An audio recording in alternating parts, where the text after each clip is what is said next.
You are listening to Queen Macabre. Ooh, it's Halloween. Everything's haunted. We're witches. What's up? Welcome to Corn the Macabre. I'm Katie Adkins. I'm Kelly Reed. And it's Halloween. We're at our strongest right now. Our truest form. Our element. Yes. We're going to talk about Halloween. Yeah, because what else would we talk about I on know. Halloween? Because we've actually never just straight up had a Halloween episode. Which honestly is kind of bizarre now that I think about it. Like, how long have we been doing this now? We've been doing this for like 2019? 2 Jesus. years. Oh my god.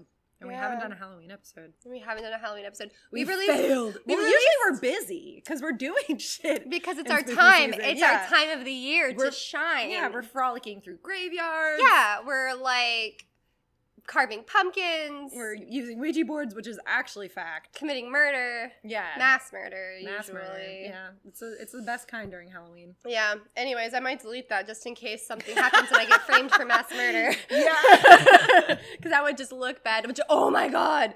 Remember when I shared with you the TikTok of that girl? I still can't fucking believe this. And the fact that her name on TikTok is Yandere. Yeah, Whatever. it's a girl who makes videos about killing people, but she's actually killed someone. She like actually fucking killed her friend this past January, and like it was an accident. But you don't like accidentally shoot someone and then like make joke, funny, cute videos about killing people. Like she literally had a video like joking about shooting people. Yeah, when Like, she had Actually literally shot someone. I saw people trying to defend her, being like, "Well, you don't understand how people grieve. Like people grieve in different ways." And I was like, Usually they don't throw on like the murderer getup and like lean into it. "Oh my god, That's like a whole new breed. That was just a whole new level of like I need attention," which is so unfortunate. As someone who, hi, I need attention. Like I get It's never it. been a secret with us. I get it, but like I'm not gonna like accidentally kill a friend of mine and then get all over the internet making videos joking about killing people. Yeah. Like that's insane. I just couldn't believe it. It lacks tact. Yeah, it's like you're not a Batman villain, dude. Yeah. Like Brian Laundrie's remains have allegedly, possibly, maybe been found in that reserve that he went to go hide in. And that's news. That's news. that's news. And That we is don't have any news. details on it, That is news. but it's hot off the press. You know what, I know this is gonna air like next week. Actually, we could just air this the week after Halloween. It's still kind of Yeah, that still counts.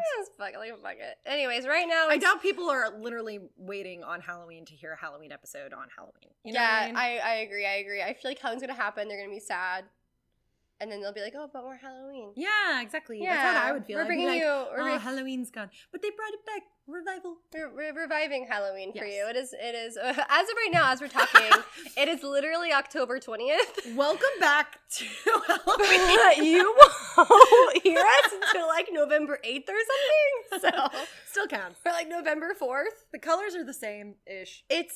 They're orange, but like instead of brown, we're orange and black. I personally don't like the color brown. It's a drab color. It depends on the color brown because I have found that a burgundy brown. That's a Fits lie. just right. I like deep chocolate brown. I do like a deep chocolate brown color. I enjoyed chocolate, which is also brown. So that too. I do. Mm. Yeah, I feel like when it comes to my like decor, if it's all just tans and browns, I'm Ugh. like, no, put it away. But it's Halloween, sort of. Now it's Halloween again. Welcome back. Welcome back. We're really good. Spooky times 2. We're really good at this. Who's gonna keep us on track? Do you have any fun Halloween memories that you want to talk about? I have a fun Halloween year. Okay. Not like a full year, but like my favorite year of Halloween, and you were there. Oh yeah. And it was 2 or 3 years ago. I cannot remember, but it was like the spookiest Halloween season that I had had, and I was like, I want every Halloween season to be like this because that month we crammed so much shit in. We went to Halloween Horror Nights. Yeah. We went to Netherworld. We did. Haunting of Hill House came out. Yeah. I binged Haunting of Hill House, but like at a healthy level where by the end of the October by the end of October, I had finished it. And you weren't like super I was- upset. Yeah, and it was like super spooky. We played with a Ouija board and I got haunted for a day. Oh, Remember yeah! that? That was that same fucking year. Yeah. Oh yeah, we went to a Halloween party and literally played with the Ouija board. Mistakes were made. Dude, I think Active mistakes. I've had to have talked about You this did. on I a think separate we episode. had like an we had a Ouija board episode and we talked about or it. like an exorcism episode. I don't know, it was the Ouija board one because remember we talked about DJ DJ Zozo, DJ the Zozo. Demonology Yeah, forever Demonology. ago. Yeah, Yeah. you're right. That was a good Halloween season. You were right. Yeah. that was good and spooky. Yeah, that was a really great fucking That was a good year. time. That was That was I like, think there was also like a movie that came out that was relatively spooky. We were all having a good time. We were all dressed up. I can't remember what I dressed up as. We went to like 5 Halloween parties. It was the best. it's how every Halloween season should be. It really is. I've mostly been spending this season watching spooky stuff as much as I can at home. Mm-hmm. Which so far I have watched Midnight Mass. Which did you finish it? Yes, I did. Okay, I'm just gonna. Should we just talk about spoilers? Okay, spoilers. No spoilers. No spoilers. No spoilers. Let's keep the spoilers down low because that's like recent enough That's fair, that that's people fair. haven't had time to. I'll be finish like, it. just fast forward 5 minutes, and then I'll like check it. But Yeah. but anyway, so I guess we won't. I think this still counts as spooky season territory Okay. because the new season of You came Ah! out. They totally timed that on purpose. They were yeah. like, "This is horror." Yeah, they're like, this is in the realm. And I'm It's- not going to talk about that because that came out like literally a few days ago. And I haven't finished it. I'm literally on episode 5 now. I finished episode 4, and like, holy shit, it's a fucking ride, Dude, it is. I had to binge the shit out of it. I was literally like watching it on my phone on the treadmill because That's what I did could with not Squid Game. stop. I did the same thing with Squid Game. Yeah. Also watched that this season. I feel like That it's was just, a great one too. I feel like this year there's just been like so many shows and movies just coming out. I still haven't seen Malignant yet. I still really want to watch it. I just haven't had access to HBO Go. Oh my god. And I know it's ridiculous. It's so I want to watch it so bad. insane. I literally sat down and watched it with my friend, and both of us were just like, I hate this. Let's keep watching. Yeah. It's basically that. Oh, But, I'm so ready. But yeah, You is like, I You finished is the season. really good so far. It is my favorite season of the show so far. And that's saying a lot because I love like the previous. I went back and rewatched Yeah. them like before the season came out because I It's wanted to a make good sure it was like show. fully updated. But like this final season is insane. It's the most like no stop There's season. no Like, stopping. you know, in the previous seasons there's like a little bit of like it's fine. Yeah. There's like a little like peaks and valleys and like it goes a little slower at times. And this one it's just like, okay, so now we're about to go slow. And then oh my god, we're not going slow. It's like it's fun. Every time I watch shows like that, I always think, what would I do in that situation? And at this point with this show, I'm like, I just get caught. Yeah. Like at this point in time, I'm like, the stress Oh my god. to yes. live with, like, maybe it's just better to be arrested. I don't know. Like, Yeah. holy fuck. I was just like, oh my god. But I also watched, this was, I don't know if you watched it, but it was another Korean horror, it was a Korean horror movie, Forgotten. It's called Forgotten. Oh, okay. Is that on Netflix? It's on Netflix. Mm-hmm. And it was recommended by a friend, and I was like, okay. And I won't say anything else, but I will tell you, it doesn't stop. It starts and it doesn't fucking stop. Like, maybe the first 10 to 15 minutes is like normal people, normal family, and then it just fucking goes until it ends. And then it's like, what? But the whole movie has you guessing the entire time on what the fuck is actually happening. But I'll tell you this.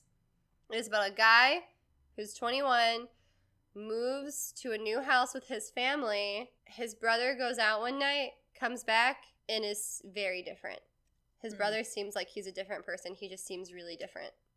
Okay. And that's what it's about. Okay. And I won't tell you anything beyond that, but it follows the main brother who's like, why is my brother being different? And everyone being like, he's not different. Like everything's normal. Everything's fine. He's like, what the fuck is happening? Yeah. Okay. Cool. That sounds dope. Yeah, it's very psychological thriller, like what the fuck is happening? Yeah, kind I of a love thing. that. I love movies that get you guessing. Also, we have to recommend Coherence. Ugh, Coherence. We stumbled onto that one. That was good though. That was such a good stumble. I don't even So know good. how we did that. No, I think You we were like, you brought it up. You were like, I want to watch this. It was recommended online. You said there was a cult yeah. following. I was like, what is something that we could like? What's something spooky that we can stream that we haven't heard of? And it was Coherence and like, fuck y'all. Dinner party themed horror movies. Wild. Yes. It's a whole new genre, and it's a whole genre we've it's a whole learned. fucking genre. Between and The Invitation, Mhm. Coherence, I I'm gonna count what's the face mask one? The like where they wear the animal faces. You remember? And then like there's the Australian badass. yeah. Yeah. Fuck. Was that The Hunt? No, that was a different one. The Hunt did also come out, but I think that was also a dinner party one. Oh, also Hide and Seek? Ready or Not. Ready or Not, that's what it's called. I was not Hide and Seek. Not Hide and Seek. That's a different movie. I just got the titles confused. Ready or Not counts. I'm counting Ready or Not. Yeah. I'm also counting Would You Rather. Okay, so there's, I think it's, I don't remember if it's Japanese or Korean. I'm pretty sure it's Japanese. Yeah, they came out with a Japanese Cube movie that came out in 2020, and I want to watch it. Oh, we saw that actually. You saw the Cube? Yeah. The new one? Yes. Or no. I'm thinking of the platform. Oh, I watched the platform too. The platform was. I think that was Korean or Chinese. I don't know. I don't think it was Japanese, but I watched the platform where they're like with the food. Yeah. Oh, fuck me, man. That movie kind of fucked me up. I was like, what the fuck is happening? Yeah, that was a lot of. That was a lot. That was a lot.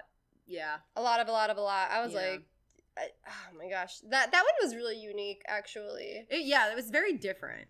Yeah, I watched that during quarantine. I did too. Yeah. Yeah, so, but stuff I watched during this spooky season. Oh my god, I watched Halloween Kills. Oh boy.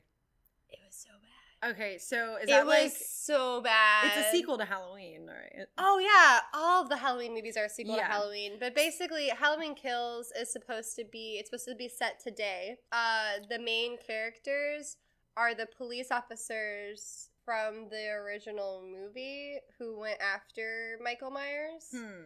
But basically one of the cops like did something terrible when that happened, and they covered it up by blaming it on Michael Myers. Michael Myers is still an actual serial killer, but there was like an extra thing that happened that they were like, well, but it we'll was just put that on him too. yeah, sort of a thing. Yeah. And it's just about how like it's really dumb. It's really bad. But basically like So maybe not in the top recommendations list. yeah, it's really bad. It's so bad. Watch it if you're ready for just you want to get drunk or something and Yeah. watch a bad Halloween movie and be like, what?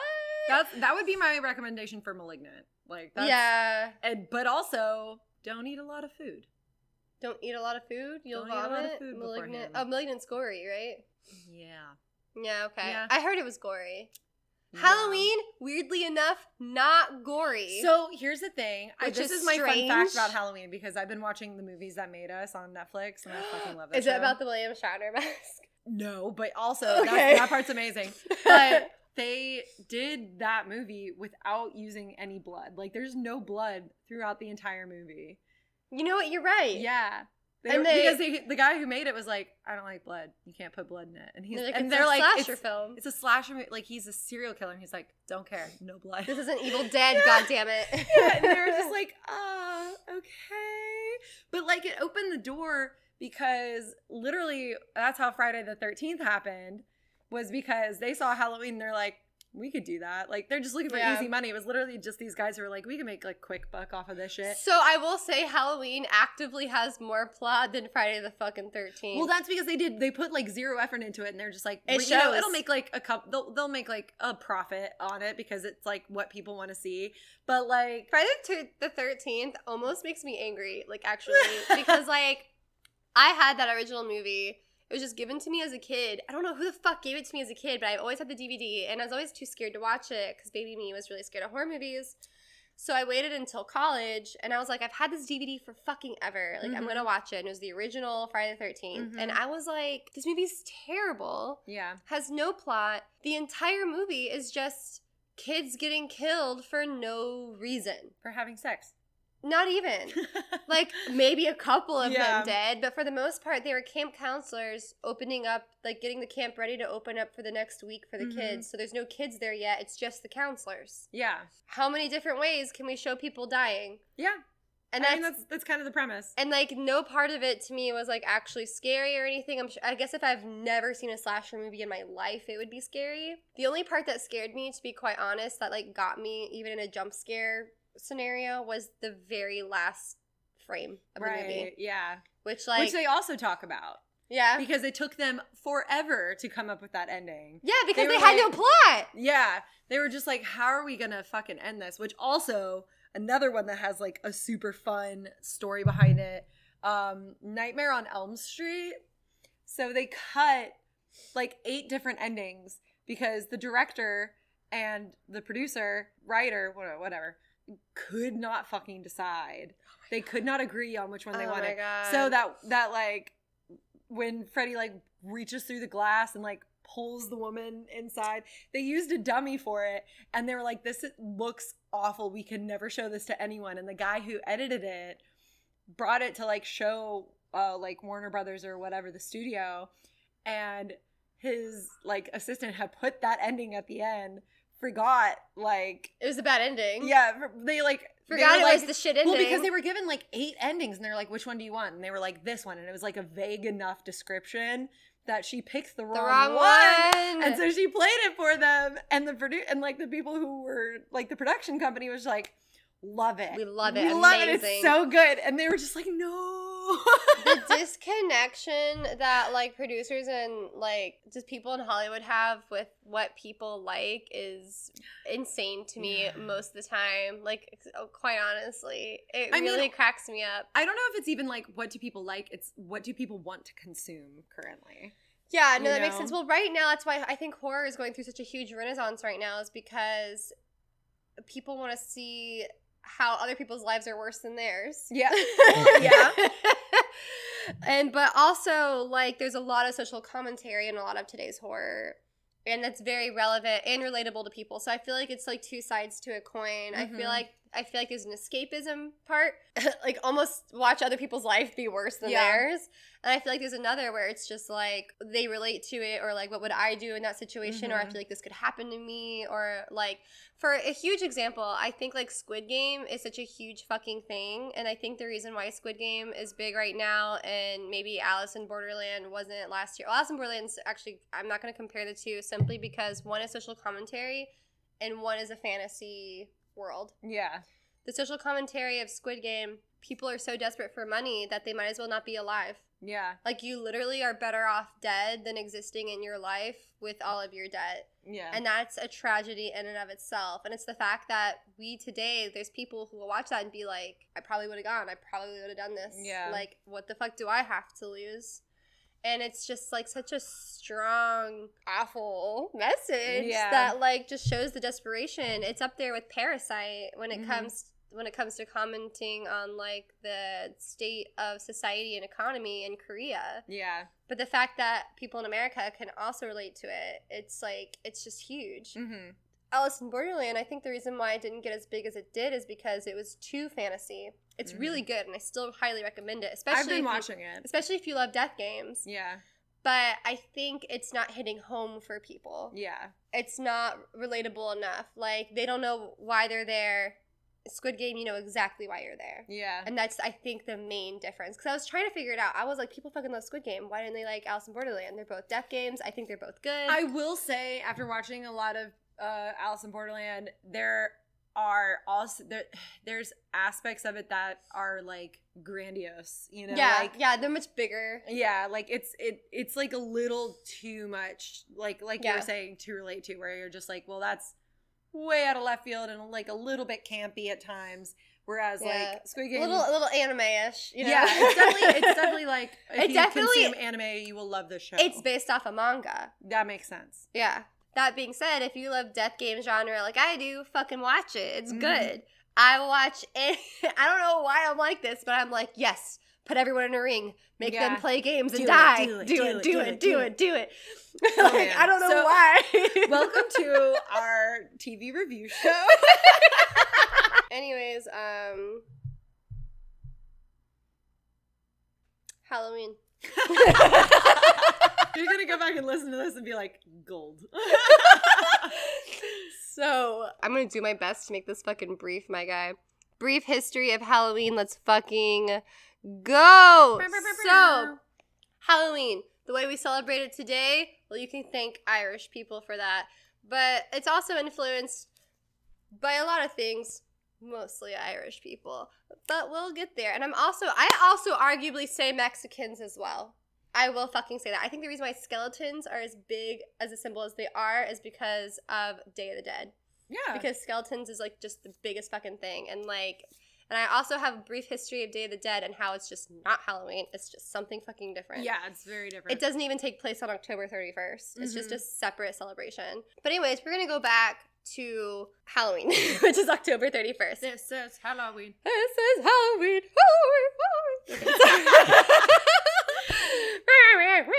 Halloween is actually shorthand for All Hallows Eve. Between the two E's, there actually used to be an apostrophe because that's it was shorthand for Hallows Eve. Okay. So All Hallows Eve, also known as All Halloween, and unfortunately, thanks to Christianity, All Saints Eve, because they just want to take shit and make it theirs. Fuck it up.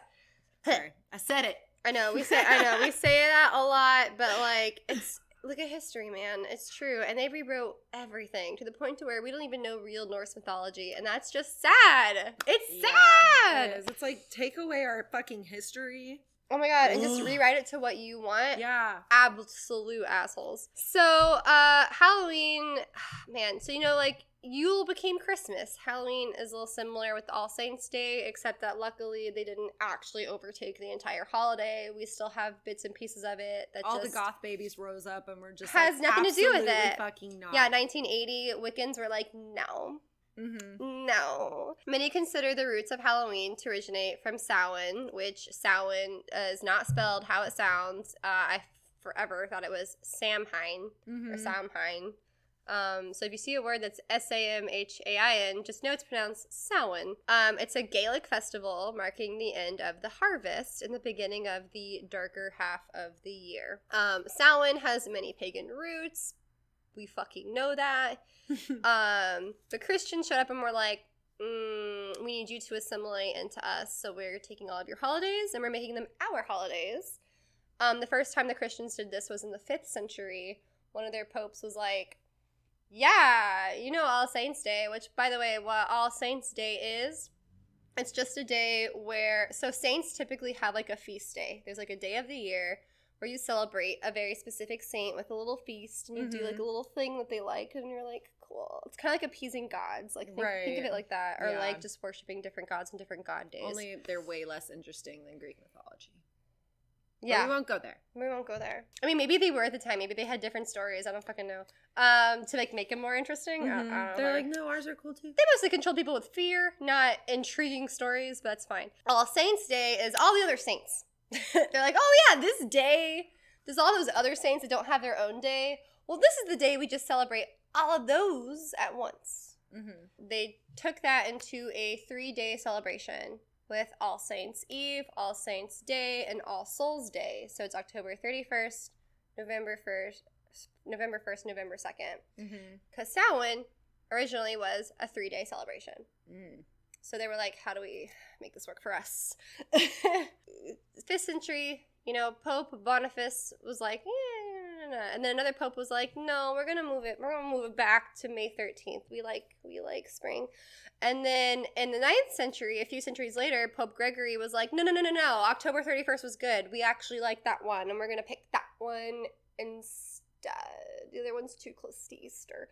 So that's just kind of how they tried to balance the year, I fucking guess. All Souls Day is actually mostly celebrated in its own unique way in Spain. And that's another little thing I'll probably get into later for half a second. So I want to get into how Samhain is traditionally celebrated. Gaelic Samhain is traditionally celebrated with a big bonfire, and everyone brings harvested food for a feast, and they do ritual animal sacrifices, which I think saying shit like that is so fucking hypocritical, because everyone for centuries had to kill farm animals to eat them. Why is all of a sudden doing it during a harvest festival a sacrifice? I don't know. I feel like they put the word sacrifice on it to kind of like to make it sound worse than it was. I was like, this to is like change the opinion of it, where it's like they're not being. I'm like, you slaughter animals every day, you fucking hypocrite. What do you mean they're doing animal sacrifices? How awful and horrible. And I'm like, you literally raise like chickens, cows, and sheep for that purpose. You just don't call it a sacrifice. You just eat it and pray to God. Thanks for the food. Also, the difference between a sacrifice and like just hunting to eat is like you don't eat the sacrifice. Yeah, you don't eat the sacrifice. It serves no purpose other than being dead. Like you kill it to appease something instead of consume it. If there were animal sacrifices to any gods or whatever, like that's not really described anywhere. I think that I personally am of the opinion, because I'm not a fucking historian, that they were killing these animals to eat them. Mm-hmm. Like that's just. I think they were trying to paint it to sound more ritualistic and more like savage or whatever. Right. That's my personal opinion. Come at me with whatever you want. Go for it. Because again, since Christians rewrite history so much, I read parts of this and wonder which was real and which was like exaggerated. Yeah. So I got a lot of this from like history.com. You can really take it or leave it, to be honest, because the problem with Samhain is that it wasn't super like written down. It's kind of like these traditions a lot of times are passed down through physical practice and speech and stuff, so you just kind of really have to take historians' word for it on a lot of it. Yeah.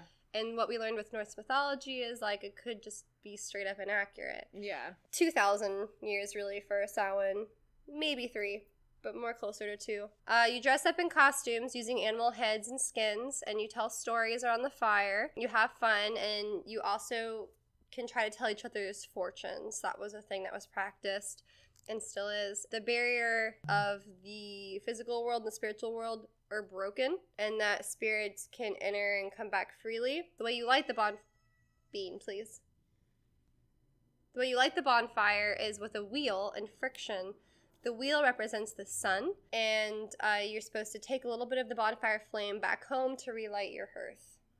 As like you all share the flame of the sun. It's like supposed to, you know, it's just nice. So, sorry. So early texts, which they didn't specify what texts. I have no idea what texts they're referring to, but they say Samhain as a mandatory celebration, the last 3 days and nights. Failure to participate meant punishment by the gods, usually illness or death. Apparently, there was also a military aspect to Samhain in Ireland where soldiers got little thrones, and anyone who committed a crime or used a weapon during this celebration was sentenced to death. That's extreme. That's pretty fucking extreme. This part, though, I totally buy, just considering Gaelic and Celtic people. Due to the fact that they believed that the barrier between the physical and spiritual world was just gone or thinner, they didn't want to piss off the fairies and the mystical creatures in the area. Fairies are a huge fucking thing. Or the Sheeds, I think, is how it's also called. SIDHS. So they would leave offerings outside villages and in fields to appease the fairies. And Celts would dress as animals and monsters in different costumes, so that the fairies would not attempt to kidnap them. They're trying to ward off anything bad that might be like, oh, like, you're just a dead person who's trying to cross over, and, like, I'll take you. And it's just like, no, I'm a monster. You don't want me. Yeah. I'm a skeleton. Wrong one. I'm the wrong person. So there's actually some specific monsters associated with mythology surrounding Samhain, and I think that's fucking cool, including a shape-shifting creature called a puka, that receives harvest offerings from the field. There's a Lady Gwyn as a headless woman dressed in white who chases night wanderers and was accompanied by a black pig. Interesting. So we have another lady in white. Yep. Like hunting down like lonely people. That's just a thing in our world, I guess. There's the Dullahan, sometimes appeared as impish creatures, sometimes headless men on horses who carried their heads, part of where the headless horseman came from. Like Sleepy Hollow. Riding flame-eyed horses, Sleepy Hollow. Their appearances was a death omen to anyone who encountered them. And then there's a group of hunters known as the Fairy Host. They haunt Samhain and kidnap people. Similar are the Slaw, who would come from the west to enter houses and steal souls. Huh. There's a lot of things to be wary of, so you really wanted to celebrate this time period and appease them and just give them what they want, so they leave you the dress fuck up alone. As something you weren't to get them to leave you alone. Be in a costume. Yep. Be a sheep. Be anything. Just put on your fucking animal mask and be done with it. So as the Middle Ages progressed, so did the celebrations of these fire festivals, bonfires known as, I just want to read it as shenanigans, Sam Hannigans. Which I'm pretty sure this is where the word shenanigan comes from. Yeah, for sure. Which is more personal Samhain fires near the farms became a tradition to protect families from fairies and witches. Mm-hmm. So they also believed witches were part of this because witches were evil. They carved turnips called jack-o'-lanterns began to appear. So the jack-o'-lantern turned into a pumpkin later on when the Irish were like, these are creepy. They're like, pumpkin's cooler. Yeah. We were going to do that. Also, pumpkins, in my opinion, are kind of more head-shaped. Oh, turnip, I guess, kind of is. So they were using turnips instead of... Turnips, and you can look this up. OG turnip jack-o'-lanterns are creepy as fuck. I'm about to look this up right They're now. so fucking creepy. Terrifying. Souls of the damned in that thing. Awful. That's awful. It's like a mummified head. So in Wales, men tossed burning wood at each other in violent games and set off fireworks. Because it's Wales, and that's what you fucking do. Oh my god. In Northern England, men paraded with noisemakers. Because England. Those Sam Hannigans. I know. There's also the tradition of dumb supper, which I just like the name. Began during this time, during the Middle Ages. Which food was consumed, but only after inviting their ancestors to join in, which is honestly very similar to me to Dia de los Muertos. So giving the families a chance to interact with the spirits of their ancestors until the ancestors left following dinner. Mm-hmm. Children would play games to entertain the dead, while adults would update the dead on the past year's news and events and just what was happening. That night, doors and windows might be left open for the dead to come in and eat cakes that had been left for them. So there's various ways to celebrate Samhain. People clearly kept coming up with their own traditions over the years. But this, and then this, and then also this. But there's monsters, but really it's like our dead and our ancestors. And I think a lot of that came from Souls Day, the Christianity thing, because they were like, oh, we're celebrating the dead saints and having a feast for them. But All Souls Day is supposed to be celebrating your own family and ancestors. So I think it just sort of kind of got all grouped together. They're like, why can't we have everything? Halloween in America came over in the 19th century, 1800s, with Irish immigrants. Trick-or-treating is said to be derived from an ancient Irish and Scottish practices in the nights leading up to Samhain. In Ireland, mumming was what it was called for some reason, was the practice of putting on costumes, going door to door, and singing songs to the dead, and cakes were given as payment. So it's like very much like caroling. Yeah, and I think that's also part of where Mary Lwyd comes from in Wales. I think it's a similar thing because like it's a horse school with all these adornments, and they go house to house, and you're supposed to invite them in and give them your food, and it's like everyone's drunk and has a good time. But I believe that they took the idea of the Mary Lwyd, like creating their own like cryptid, fairy, whatever, as an excuse to go door to door and get free shit. Kind of like mumming, I guess. Halloween pranks also have a tradition in Samhain. In the ancient celebration, tricks were typically blamed on fairies. So people would play tricks on each other a lot during this time period. Like, the fairies and be like, it was the fairies, hee hee. Yeah. And it's just like a cute thing. Oh, that's precious. So that's where the tricks and the treats come from. The tricks come from blaming the fairies on the tricks, so people would pull pranks on each other. And the treats came from mumming, where you would go house to house caroling and get cake. So in 1980s is when Wiccans were like, Samhain sounds really cool and this aesthetic as fuck. So this is ours now too. No, we're reclaiming it and we celebrate it now. We're bringing this back. Oh yeah, All Souls Day. So medieval Spain was really into All Souls Day. And this actually ties into Dia de los Muertos. Because they had their own blend of culturalizing because, the colonizers came over to South America and Mexico and everything, and we're like, hey, you're Christian now. And they were like, what? Like, said who? So in medieval Spain, people would bring wine and spirit bread, which is something that is pan de animas, which is also something that was made for Dia de los Muertos, to the graves of their loved ones on All Souls Day. They would cover graves with flowers and light candles to illuminate the dead souls' way back to their homes on Earth. In the 16th century, Spanish conquistadors brought such traditions with them to the New World, along with a darker view of death influenced by the devastation of the bubonic plague. So they were a little goth about it. So Dia de los Muertos is thought as a Mexican version of Halloween, but it's just not. It's two different things.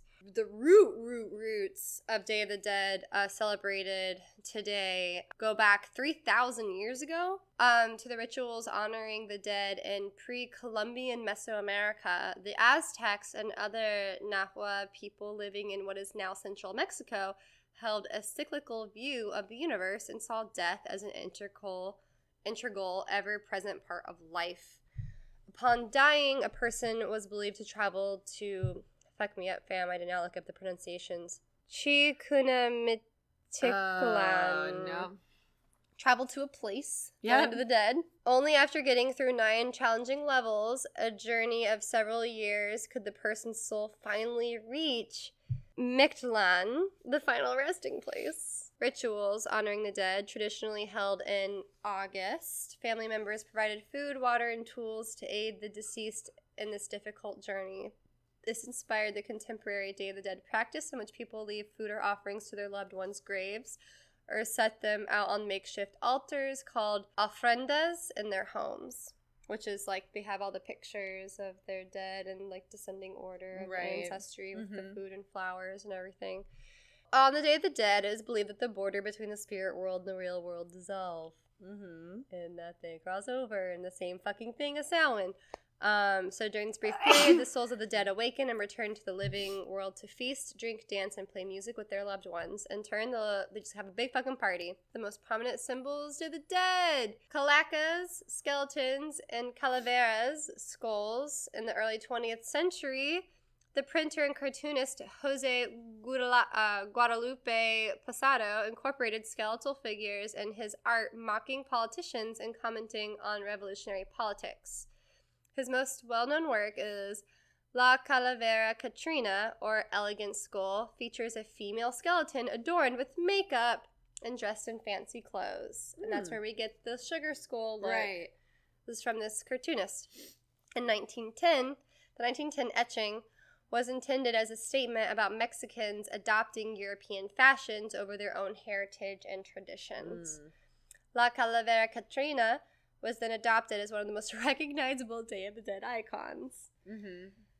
So during contemporary Day of the Dead festivals, people will wear skull masks, eat sugar candy molded in the shape of skulls, sugar skull, and the pan de animas of All Souls Day rituals in Spain is reflected in pan de muerto, the traditional sweet baked good of the Day of the Dead celebration. And that is my brief history on Halloween and Day of the Dead today, because I find them interesting, because it's all cultural melding. Yeah, it's like one thing takes this, and then the other takes this, and they all take this, and then it just gets combined into... When I think about Halloween, I obviously think about trick-or-treating, and I think about Halloween parties, but like a big part of what I think about, and I don't know if this is me personally or everybody, but I think about the movies that I want to see, and like what's coming out on TV, and you know what's going to be spooky this season, like what's going to step it up, you know. And so I thought it might be cool to give out some recommendations, but I didn't want to keep it that simple. I didn't want to like spout just my suggestions for you. So I did an extra layer on top of that, and I'm giving you recommendations of movies that are creepy and they're like well known as like some of the scariest stuff, but they're also based on true events. Oh, so column B. Yeah, exactly. Like, you know, throw them in there. Let's do it. What do you got? Okay, so I wonder how many of these I've seen. I've seen a lot. So I imagine you have too. But there's definitely some on here that I don't remember. Okay. Or haven't seen. Or like want to rewatch. Right. And I'll also tell you where you can watch them too. I will say I've actually never seen Nightmare on Elm Street. You should watch it. I know. It's so old now that I'm just like, I should just fucking watch it. It's gonna be campy, I mean, considering how old it is, but it really was a very good movie. Especially for the time. So it's available first on my list, actually. It's number 7. There's no ranking. Here's a list. Just a list in no particular order. And I think this one is interesting that it is based off of true events because it is A Nightmare on Elm Street, which, for those of you who have not seen it, it's about demons killing people in their sleep. It was inspired by something pretty terrifying. So director Wes Craven came up with the idea for A Nightmare on Elm Street after reading an article in the LA Times about a family who survived the Cambodia killing fields. Though the family escaped to America, their youngest boy had recurring nightmares about something chasing him. And because of this, he would try to stay awake for days at a time. Oh. When he fell asleep, he screamed throughout the night, but by the time his family came to his aid, he was dead. This terrible incident became the premise of the movie. So this boy, like, escaping a super traumatic event, these awful nightmares that, like, scared him to the point of heart attack. I feel the need to explain what the Cambodian killing fields are. Yeah, please do. Okay. The killing fields are a number of sites in Cambodia where collectively more than 1 million people were killed and buried by Khmer Rouge regime, the Communist Party of Kampuchea, during its rule of the country from 1975 to 1979, immediately after the end of the Cambodian Civil War. The mass killings are widely regarded as part of a broad state-sponsored genocide. So they escaped mass genocide. Mm-hmm. Yeah, you're gonna have some nightmares after that. I just thought that was interesting that it was based off of it's like a loose base on. I thought it was based on the idea of, like, sort of if you die in your sleep, you die in real life. Yeah. Kind of idea, but I'm now wondering as a kid if that concept came from Nightmare on Elm Street. Potentially. Because that movie came out before I was born. Yeah. I mean, that... And it's... Because you always hear that. If you die in your sleep, you die in real life. Well, by the way, I've died in my sleep, and here I fucking am. Like, I died in my dream, not in my sleep, obviously. That's what I meant to say. I meant to say I died in my dream. Yeah. Fuck me up. I mean, it was an interesting concept. Yeah. For sure. So another one on here, I think I would be remiss not to mention this one, is Amityville Horror. Which we had a whole episode on. Yeah. So, but we can do, It's going to be a very brief. Still go over it. Yes. Still go over it. Just because you listen to our podcast doesn't mean you listen to every fucking episode. Exactly. This one, again, available on HBO Max. They're really pumping them out this year. You can also listen to our Haunted Houses episode. Mm-hmm. We talk about it there in extreme detail. Yes, so if you want more than this, go get the goods. But the Amityville Horror... Amityville 4. I heard that. Yeah. I was like, wait. Amityville Horror it came out in 1979. And it also has a 2005 remake, which I think was Ryan Reynolds, now that I'm thinking about it. It was Ryan Reynolds, and it wasn't good. Yeah, I remember it very much not being good, but then my brain was just like, also it was Ryan Reynolds. The only scary part was the babysitter closet scene. Yeah. But also, I don't know if you saw the house today, they remodeled it. They got rid of the iconic eye windows. Well, that's kind of, I get it, but like, come on. Yeah. All right, so it's about a young couple who move into a new home with 3 children, and they know that the house has had a tragic past. The previous owner had murdered his entire family while living there. That was the previous owner's son murdered everyone while living there. Not that it super matters. Sorry, I shouldn't interrupt you. No, you're good. So the movie is based off of a true story. There's been people who go back and forth on, like, what parts are true, which parts are not. So Jay Anson interviewed the couple, and the book that Anson wrote is considered more accurate than the movie version that was rewritten from the book. So the movie apparently took a little too many liberties with its source material, but the truth remains that the couple and the children were haunted throughout their month living in the house. It's still spooky. Honestly, if you're going to watch it, I definitely recommend the 1979 version. I still say they were haunted because they used their fucking furniture. They actively kept the bed frames that people were shot and killed on. Yeah, like there's... The fuck? Look, you can be skeptical all you want, but there's bad juju in some shit. But there is a lot of weird shit surrounding that entire case. Like the fact that this guy used a shotgun to kill his whole family and it didn't wake a single person makes no fucking sense. Or was it a shotgun or just like a high caliber pistol? It was a high caliber pistol. Fuck, it was a rifle. Fuck me, I don't remember. I think it was a rifle. But basically, the idea was that it was a gun and it's loud and there wasn't a silencer. That's the main takeaway, is that it was a loud ass fucking gun. Not a single person woke up, not even the dog. Yeah. That's what made it feel so demonic. Well, yeah. All right, so next one also on HBO. Pretty much, it sounds like most of these are just going to be HBO. Okay. But The Conjuring, which is easily one of my favorite movies. It's about Ed and Lorraine Warren's, one of their many cases. All of the Ed and Lorraine Warren films are all based off of true stories. Like you have The Conjuring, The Nun, Annabelle. Like all of these are based off of true life events, which I think adds to the layer of creepiness. I don't want to know the true life event of The Nun, actually. Because that one is interesting. While I didn't care for that movie, a story of something like that happening in real life is interesting. Yeah, for sure. Conjuring follows them as they go to help the Perrin family survive a paranormal haunting in their farmhouse. The haunting began almost immediately after the Perrin family moved in without any information about the dark and tragic history of the house. The real estate agent apparently knew the history but didn't tell the family. Which I think is illegal now, right? Yeah, if there's a murder in a house, you legally have to tell them. Doesn't disclose anything and just tells them maybe leave the lights on at night. Really? Yeah. And oh my fucking god. So this poor family, they're just hearing all these creaks, doors slamming, whispers in the night, like scratching sounds. All of this is happening to this poor family, so they bring in Lorraine and Ed to clear it out. And I mean, obviously the movie takes some liberties, but the story in general is based off of true events, which I find very, very creepy. Yeah, that is creepy.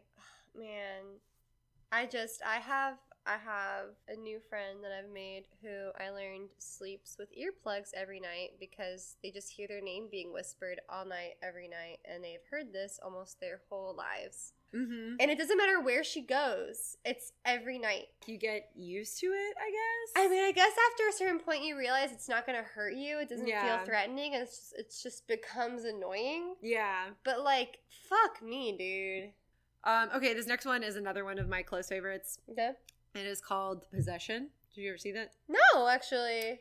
I think, if I'm remembering this correctly, it's directed by Sam Raimi, who did like The Evil Dead. Oh. Spider-Man 3. I think I've heard of The Possession, but I don't think I ever heard if it was good or bad. I think I've just heard of it. Personally, I think it's fantastic. When did it come out? Does it say on here? It was in the 2000s. It's relatively recent. 2012. This is one that I saw in theaters, and while this one is like less in your face, spooky jump scare horror, it I think is one of the first films to really pull off like eerie, creepy, subtle horror. Okay. And then it just grows, as you can imagine, throughout the film. Horror did take a break for a minute there from like 2009 to like 2013, I feel like. Mm-hmm. Or like the movies that were made just weren't as big. Yeah. The Possession is like, it's loosely based on a true story. And it's about a haunted wine cabinet or... What? So it's not what it sounds like. It's not like a giant cabinet. It's, like an Indian in the cupboard. Right. No, it's like, so there's it's called a dibuk box. It's this antique wooden box, basically. And it's relatively small. It's not like a cabinet that you're picturing. Yeah. She finds it at a yard sale. She's drawn to it. I see now. Yeah. But she thinks it's like a wine box. Yeah. I mean, it's like, it's just, so she doesn't think of it as anything in particular. It's literally just she's at a yard sale and like, without giving any spoilers, this young girl they put grapes on it. That makes sense. Drawn to it. She's just like, I want this. Like, this is the thing that I need to bring home. And it doesn't go so well when she brings it home. is what happens. So the real story is that it was a box that was sold on eBay. When people got it, strange, spooky things started happening. The cast and crew of this film also started getting like supernatural things happening to them. Ah, fuck. Which was like on set, there would be exploding light bulbs for no reason. Oh my god. There'd be like chilly drafts coming through the set, like when in like a closed off area. There would be a mysterious fire with no source that like just destroyed some of the props. I very highly recommend The Possession if you haven't seen it. I think it flew under the radar, which it shouldn't have, because it's very, very well done. And yeah, I feel like horror just wasn't as big in 2012. Yeah, that's very true. I mean, they were just kind of testing things out at that point, I feel like. Yeah. Coming out of like the Japanese horror era. Yeah, the whole like The Ring, The Grudge, and there's so many possession movies in the 2000s. I think by the time we got to 2012, people were like, "We're done." We had The Exorcism of Emily Rose. Yeah, we had like a few others I can't remember off the top of my head. Yeah, no, and that was definitely part of the problem, because it was just like, oh well, we've seen this, and Possession was one that came out like in that time, and people were just like, not this again. But it really deserves more credit because it's very, very good. So there's 3 more I want to mention. Okay. And I know this is probably going to bug you a little bit. Oh my god, okay. One of them on here that's based off of true events is The Strangers. That one, really? Yeah. That was based on real events? Yeah. Fuck me, man. That movie literally fucked with me. Yeah, it's a loose interpretation. Like, The Strangers is a more extreme. But, yeah, it's a very unsettling movie, as Katie can tell you. The way it was filmed just, it was so good, but so fucking scary. And like 16-year-old me was not fucking ready. I just wasn't fucking ready. I didn't actually want to watch it. I just happened to be with a group of kids who all really wanted to watch it, and I had to pretend I was into horror to fit in. I literally went to a movie with that girl, like another version of you, and she spent literally the entire time on her phone just typing her every thought, like as a way to distract her. Where she's just like, "Oh my god, what the fuck is happening? This is fucking awful." Okay, everyth's fine. I have popcorn now. Popcorn's free. And like we read it all together afterwards. I was like, "I love you. This is amazing." Okay, I didn't do that, but that's pretty great. Yeah, it's pretty awesome. That's really funny. So everyone fears being home alone. Everyone fears experiencing home invasion by strangers. So this movie was just like, let's capitalize on that. So what makes it interesting is that the true events that inspired this were lived by the director. So when he was a little boy, he lived in a secluded neighborhood with very few surrounding houses, and he and his little sister were home alone when strangers knocked on the door looking for someone who didn't live at their residence. And then they later found out that these strangers were breaking into people's houses, like just going around and breaking in, especially if nobody answered the door. So since they answered the door, they were okay. But in the Strangers, it was the opposite. They were like, "Why'd you do this? You were home." Yeah. Fuck me, So he took it and like kind of turned it on its head. Oh my god, that's terrifying. Well, the most terrifying part to me is the idea, again, like I said in another episode, I don't remember which episode, the idea of like people living in your house and you don't know about it, is just the fact that someone's just in the background. Because like the way The Strangers is filmed, there's a lot of establishing wide shots, and I don't think there's even music indicating, because sometimes in movies, if a horror thing happens, there's like a violin sound, like something to indicate a spooky thing happened. I don't even think there was that. There was no music. That was part of the appeal. There is no fucking music. There just was a person in the background, and they just walked in the hallway and left. Like, they were just there, and either you caught it or you didn't. And like, that's what really fucked with me about that fucking movie, is that they were there the whole time. And they fuck with you with the idea of like, you put your phone on the table, but then it ends up on the couch. And you're like, I don't remember putting it there, but maybe I'm misremembering it. It's like these little subtle things that are just off enough to make you uncomfortable. And then you don't. It's honestly, in this article, they call it unsettling, and that's exactly how I would describe unsettling. It. Like, there's just so much about it that they do on purpose to fuck with you, and that's why that movie fucked with me. Last one I'm going to mention on this list, but I do have one more honorable mention that isn't based on true events. It's just going to be my personal suggestion. So last one, Exorcism of Emily Rose. That's a good movie. It I is. saw that movie. Like I said, terrified of horror movies. I saw that movie in theater twice when I was 13. Yeah. It's a good one. It's on Stars, so it's not, unless you have Stars, it's not as accessible, I feel like. Still don't like 3 a.m. Creeps me out. Same. Especially if I wake up around that time. Fuck no. So, a lot of people thought it's fiction. It's not. It's based on a true story about a girl named Annalise Michel. When Annalise was in her teenage years, she found herself blacking out in a trance-like state. And in this trance-like state, it's slowly evolved into things like nightmares that included convulsions, wetting the bed, scary growling. And according to Annalise herself, she was possessed by 5 demons who would fight amongst one another to have power over her body. Oh my god. So it's literally something that, like, the person who experienced it is like... I remember this shit. It's, yeah. All right. So, last movie. So, Emily Rose, great one.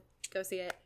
My personal recommendation, and it's gonna sound stupid, but I need you guys to trust me, is Ouija 2. Ouija 2! I saw that movie! It was actually good! It is scary as shit. It scared the shit out of me! It's fucking horrifying. Ouija 1? Bad. No, don't Bad. leave it alone. You don't need it. You don't need to watch it. There's like really a little don't. subtle hints here and there in Ouija 2, but like you can piece it together if you've seen any horror movie ever. Ouija 2 is a prequel. Yeah, so Ouija 2 is a prequel. You straight up don't need Ouija 1. Yeah, like you can understand the story. There's like little homages to the first one in it, whatever. Doesn't matter.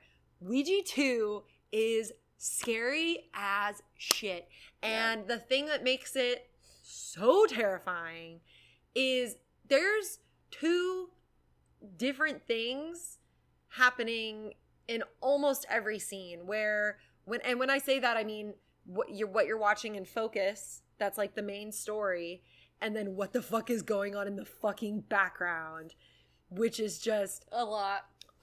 Like you could literally go to almost any scene in the movie and pause it and you're gonna see something back there, like whether it's like something taking place, like something moving around, like it's awful. Like there's a scene that will stick with me forever from that movie and I'm not gonna say what it is because I need you to go see it, but something happened in the background during like a pivotal moment in the movie and it sent chills all over my body. I think I know what you're talking about. Was it like you saw them in the hallway? Okay, yep. Yeah, I know exactly what you're talking about. Yep. Yeah, I was like, fuck me, man. I was like, please stop. I saw that movie in theaters and was like, fuck this. That it's not based on true events, but if you just want if you want a legitimately scary movie that you can have fun watching, Ouija motherfucking 2. Ouija 2. I will vouch. I saw it. It is good. It is scary. It's good and it's scary and you would never expect it to be. You would think it's like, I used to go to scary movies that look stupid as shit just because I thought like it was funny to watch those. But this one is when I went in and I was like, this is going to be dumb as shit. It's going to be great. I'm ready for it. And I was literally like shaking in the theater because it was way more intense than I expected. And like just a quick synopsis, it's about this girl and her mom is like a self-proclaimed like oracle, I guess, where she does like readings and she's she's a con artist who does fortune telling, but then something stumbles in the way that's a little more real than she ever expected. The Ouija board. Yeah.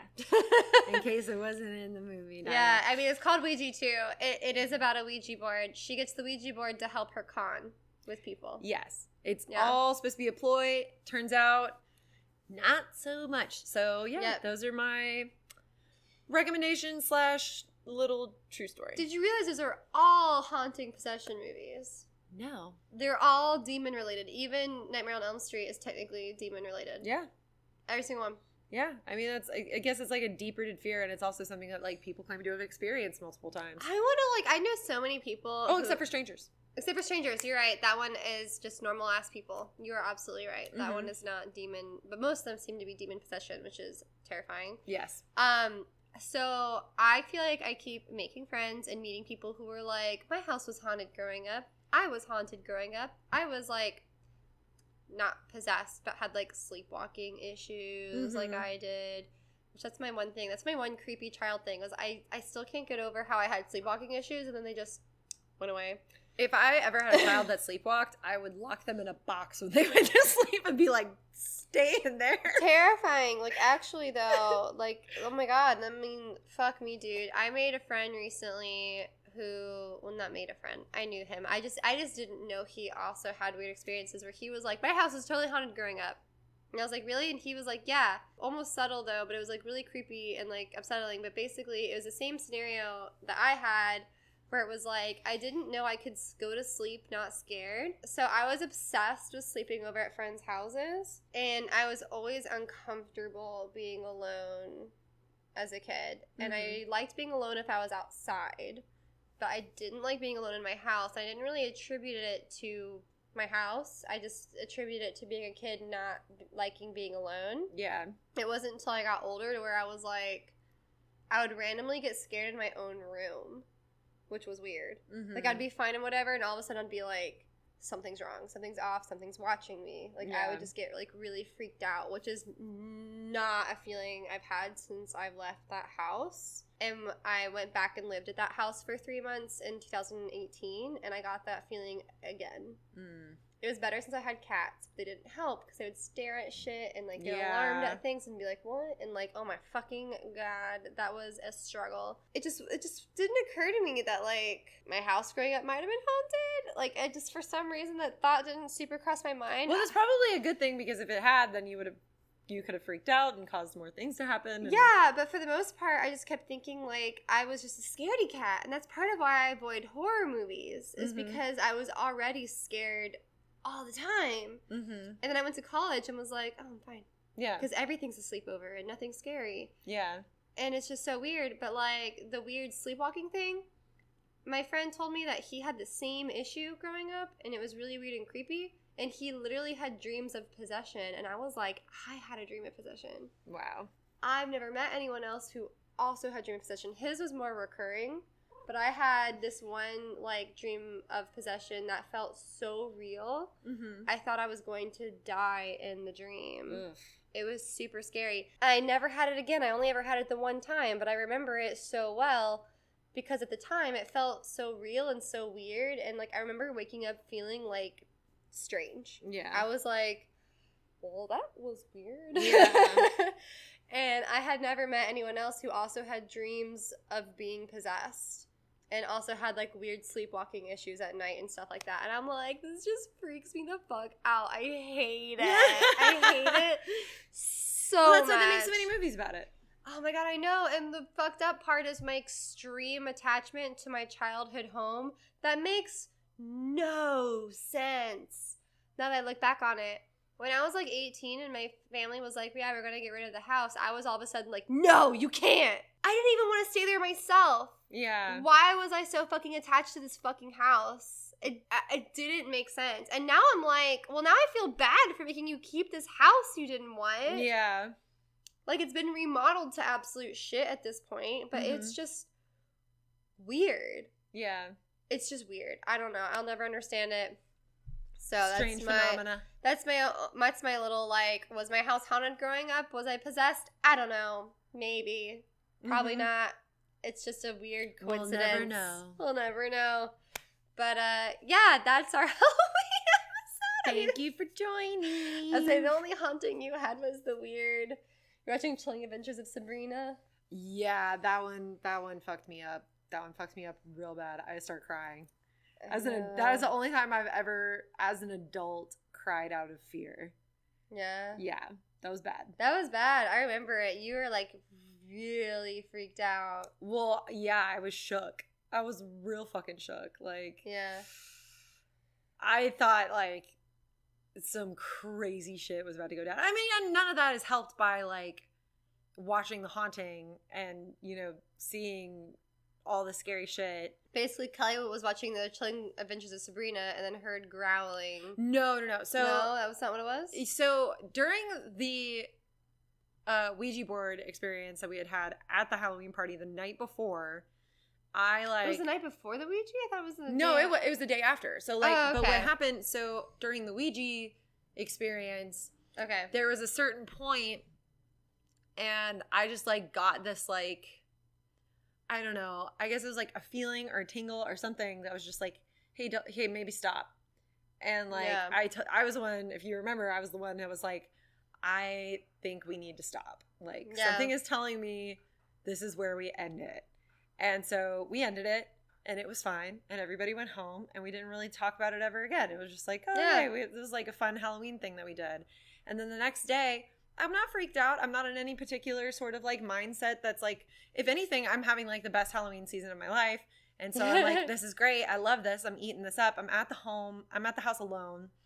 And you're I was like, out. you were out somewhere. Yeah. Our roommate Kyle was at work, and I'm home alone, and my boyfriend lives out of state at the time. So I'm just sitting there watching Sabrina, just getting more spooks in because I'm so ready. I'm like, yay, consumption, you know.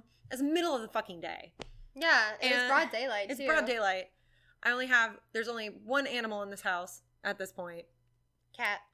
One cat, my cat, who's like the most docile, timid thing. Out of nowhere, I hear a very loud thud from downstairs. Mm-hmm. And I'm just like, what the fuck? And so I pause Sabrina, and I like listen intently, and I hear nothing. And I'm like, all right, I guess a book fell, you know, like, yeah, like something. I don't know. Like my brain was like, yeah, a book just falls off the shelf. That's totally fucking normal. One of those Funko Pops. Yeah, like, you know, it could be anything or whatever. And so I was just like, all right, whatever. I'm not going to worry about it and go back to watching Sabrina. A few seconds later, there's a much louder fucking thud on the ground, and then like a hissing, growling sound that follows it, where it's like, it's almost cat-like, but way more guttural and like loud. Like, I don't think a cat could make that sound, but my brain was Maybe just a really like, big cat. like a big cat could maybe make that sound. A tiger. Yeah, I don't know, but it was like a kind of sound, and I was like, Buffy? Like, because there's no one else in this house but me and my cat. And I'm like, oh my God, Buffy. And then I look next to me, and Buffy is laying right next to me, like taking a nap, or like perked up looking downstairs, like looking out my door. She's just right next to me, just She's like perked "What up was watching, that?" like, what the fuck was that? And I was like, and I heard like a little bit more tapping, like, and I was just like, fuck that, ran to the door, slammed it shut, locked it, put my chair up against it, and I was like, I am not fucking with that.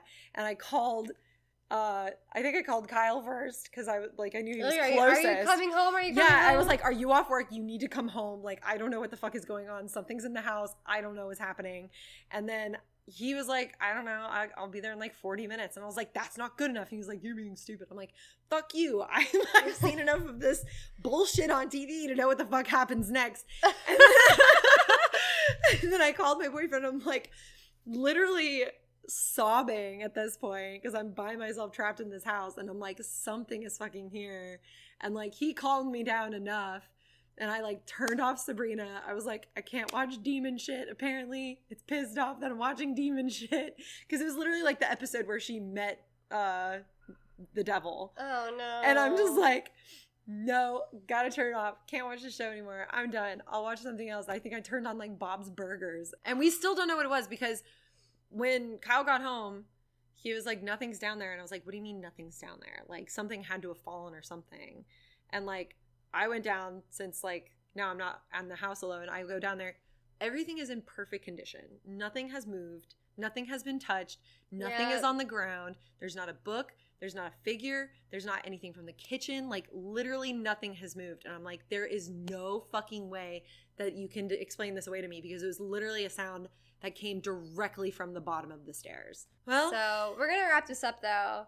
Now that we've scared ourselves. Yeah. But in the spirit of Halloween, that's kind of what you're supposed to do. Now that we're officially scared, we're gonna go, I guess. Yeah, bye. Cry. Zip. I have to go because there's a literal animal depending on me, waiting on me to get back. So, well, everybody have a happy haunting Halloween. yes, I hope you had a very haunting Halloween. Yes. Because it will... The spooky season lives within you. Yeah, because when you're listening to this, while it's spooky season now, it won't be spooky season now. Yeah. Eventually. We're time It'll come travelers. back. Yes. All right, well, thanks for listening as always, and keep it creepy. Keep it creepy.